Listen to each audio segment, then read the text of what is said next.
Nar çiçeği kurabiyəsi. Bugün sizinlə nar çiçeği kurabiyəsinin reseptini bölüşürəm. İnanın ki, görünüşü kimi dadı da möhtəşəmdir, ağızda ərir. Keçək hazırlama qaydasına. Gördüyünüz kimi onun üzərinə kərə yağı, şəkər pudrası, vanilin əlavə edib xəmiri yoğururam. Dəqiq miqdarını postun altında qeyd edəcəyəm.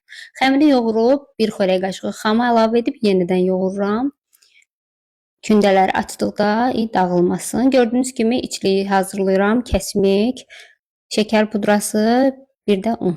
Qarışdırıb kündələrin biri 50 qramdandır yayıb istədiyiniz cəmdən əlavə edə bilərsiniz. Kəsmikdən qoyub bükürük belə. Yumurta sarısı çəkib belə qayçı ilə kəsirik. Bir növ nara bənzəməlidir. Öncədən qızdırdığım 180 dərəcəli sobada qızarana qədər bişiririk. Mən ekstra cəm qoyuram üzərinə. Belə görünüşü möhtəşəm olur.